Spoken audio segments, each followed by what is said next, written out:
noite. Né? Ressalva feminina, né? Sempre. Nutrição, enfermagem, faculdade de saúde é sempre feminino. Não reclamo disso não, né? Muito bom. Mas vamos lá, vamos falar sobre síndrome metabólica. Foi o tema que eu falei na última vez. Eu acho que alguns rostos aqui eu vi na última vez. Alguns... Quem veio na última, acho que foi no mês de maio, se não me engano, né? Alguns, realmente. Então vamos lá. Meu nome é Guilherme, sou nutricionista. Estou fazendo mestrado na Universidade de Brasília em Educação Física para dar uma ampliada, não ficar somente na nutrição. Até porque o trabalho que a gente faz no Doce Desafio, a professora Jane é a coordenadora do programa, ela vai explicar um pouco melhor. Mas a gente dá uma ênfase muito grande na educação física. Então, como vocês sabem, a síndrome metabólica está implicada diretamente também com a obesidade. É uma ligação, uma correlação direta. Então, a gente dados de 2006, não é tão recente, mas você vê que o número de pessoas, ou seja, pessoas com sobrepeso acima de 15 anos, não é nem adulto, né? Acima de 15 anos, 1,6 bilhões de pessoas. Se tratar de obesidade, ou seja, IMC acima de 30, a gente tem 400 milhões. É pouca gente, né? Se você parar para pensar, sobrepeso, quem na família de vocês tem alguém com sobrepeso? Avô, tio, pai, deve ter alguém, com certeza. É muito difícil uma família não ter, né? Crianças, 20 milhões de crianças, né, abaixo dos 5 anos com excesso de peso, que é uma preocupação. Eu vou mostrar nos slides seguintes que o estilo de vida desde pequeno, a falta de alimentação, tudo isso leva uma característica genética para frente não positiva, ou seja, a pessoa tem mais tendência a ficar com a obesidade. E perspectivas para 2015, não está muito longe, seriam 2,3 bilhões de adultos com sobrepeso e mais de 700 milhões com obesidade. É muita gente. Então, síndrome metabólica é um transtorno complexo de várias doenças crônicas, né? E o principal fator de risco de morte, ou seja, a mortalidade, está associado ao risco cardiovascular, né? Eu vou explicar quais são os fatores existentes, mas o principal está envolvido com a adiposidade central, mediada pela resistência à insulina. Também vou explicar lá na frente, muita calma, né? O que eu quero dizer é que esse complexo gera, na verdade, um aumento de 2,5 vezes maior de mortalidade cardiovascular e mortalidade geral de 1,5. Pode passar. Então, o que é um quadro de síndrome metabólica? Então, aqui no meio a gente tem o quê? Resistência à insulina. Eu vou explicar, fiquem calmos. Mas no meio dela tem vários elos ligados de outras comorbidades que vai trazer várias doenças. Pode clicar, gente, 3 vezes. Resistência à insulina vai gerar a obesidade central, mais uma, né? A obesidade central tem essa característica, gente, esse bichinho que apareceu aqui. Por quê? É uma gordura que não é acumulada somente nas pernas, nos braços, mas também predominantemente no centro, nas vísceras, no abdômen. E é uma gordura que é um sinalizador muito forte de resistência à insulina. Então, o que a gente fala vulgarmente de barriguinha de chope, é isso, né? E que está ligado com várias outras doenças, diabetes mellitus tipo 2, dislipidemias e hipertensão. Aí vem, quando soma todos esses fatores, aí sim o risco cardiovascular, o risco de mortalidade fica bastante aumentado.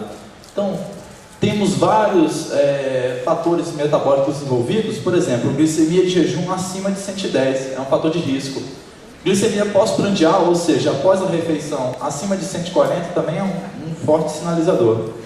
Circunferência abdominal aumentada, para homens acima de 102 centímetros e para mulheres acima de 88. Triglicérides acima de 150, o HDL colesterol, que é o bom colesterol, abaixo de 40 e a pressão arterial acima de 14/9. Isso quem falou foi um grande estudo que eu vou mostrar vários consensos dentro da síndrome metabólica. Pode passar.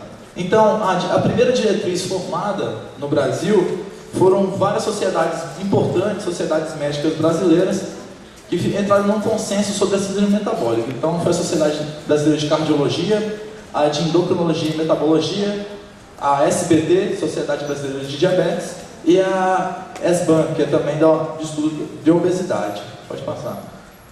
Eles levaram o que como uma definição? Eles pegaram o estudo da National Pastoral Education Program Adult Treatment Panel. Eles já fez vários estudos. Esse é o terceiro e último, publicado em 2002. E justamente a diretriz adota esse estudo porque ele leva em conta a simplicidade e praticidade de dar o diagnóstico. Essa pessoa está ou não está com síndrome metabólica? Pode passar. Então, o que ele faz? Né? Temos um quadro de vários componentes. Esses componentes, você, combinando pelo menos 3, você tem uma característica de ter síndrome metabólica. Quais são eles? Alguns eu já citei. Circunferência abdominal, tem valores para homem e para as mulheres. Triglicéridos eu também já citei. O colesterol para homens e para mulheres, pressão arterial e a glicemia de jejum. Tá ok. Isso é um consenso. Qual o problema da síndrome metabólica? É um conjunto de comorbidades. Algumas sociedades médicas internacionais falam uma coisa e outras falam outra. Ou seja, é difícil de entrar num consenso. Pode passar. Então, começou com a definição da OMS em 99, faz bastante tempo. E eles falaram o seguinte: se você somar 2 componentes desses que estou apresentando, ou seja, glicemia de jejum, IMC, a relação cintura-quadril, triglicérides, o HDL, se a pessoa usa ou não medicamentos para a pressão arterial, e também ele leva em consideração a albumina excretada, porque é um forte padrão utilizado de catabolismo do corpo, é um indicador forte também de resistência à insulina. Logo depois, pode passar, um outro pesquisador dinamarquês, chamado Lacassonen, em 2002, ele modificou o que a Organização Mundial da Saúde falou, acrescentando o seguinte: ele falou que não basta somente ter a glicemia pós-prandial, ou seja, 2 horas após a refeição. Ele falou o seguinte: eu vou mostrar para vocês no slide a seguir uma curva glicêmica. O que é uma curva glicêmica? E nessa curva glicêmica, a complicação é o seguinte: todo mundo almoça, faz uma refeição e é óbvio que vai elevar a glicemia. O problema é quando ela se eleva e se mantém. O que o pesquisador falou? A última parte do gráfico, se ela se mantém elevada, é um indicador de resistência à insulina. Foi isso que ele comentou com bastante propriedade. Pode passar.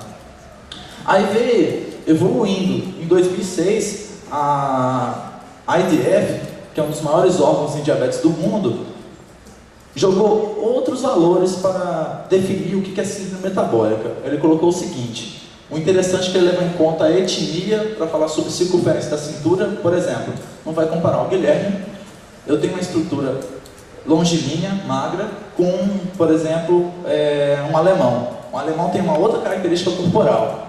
Então, o que eles falaram? Por exemplo, europeus, os valores seriam maiores do que para orientais. Por exemplo, japoneses, que é o valor de 85, europeus homens, 94.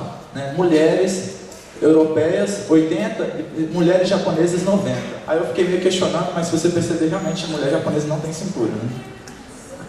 Mas o que leva em conta é o seguinte: a etnia é importante para a característica da circunferência da cintura. A glicemia de jejum, eles tornaram mais rígida, porque antes era 110, né? Agora eles colocaram 100, ou seja, mais pessoas poderiam entrar nesse quadro, e realmente poderia aumentar o número de pessoas seria muito maior. Se eu simplesmente reduzir 10 miligramas, muitas pessoas poderiam se enquadrar nessa característica. Triglicérides se manteve há muito tempo, já tem essa característica maior que 150, né? HDL e colesterol mudou um pouco, porque ele levou em consideração que para homens e mulheres são diferentes. Por exemplo, homens, complicação, se for menor que 40, e para mulheres menor que 50, porque mulheres em idade fértil têm a tendência maior de ter HDL e colesterol maior, né? Então, é o outro consenso de pressão. Produção de insulina. O que a insulina tem a ver com síndrome metabólica? Então, hoje eu vou mostrar o que é a fisiopatologia. Comemos carboidrato, acabei de comer uma barrinha de cereal. Alguma não, comi umas 2. Ela vai começar a digerir. Os carboidratos digerem de forma diferente, uns rápido, outros devagar. De todo modo, ela vai entrar na corrente sanguínea. Quando no pâncreas, que é um órgão produtor de insulina, cheio de células beta, como está mostrando ali, sente a presença do açúcar mais elevado, ele é obrigado a fazer aquele mecanismo naquele quadradinho. É um exemplo de que é uma célula beta. Ele sente a presença de glicose, vai gerar uma reação, uma cascata. Essa cascata vai fazer com que o potássio saia do meio intracelular para o meio extracelular. E ao mesmo tempo vai haver uma entrada de cálcio, que vai gerar uma contração. Quando a célula beta se contrai, ela literalmente espreme todo o conteúdo dela, que é o que? Insulina. Ou seja, ela lança a insulina para a corrente sanguínea.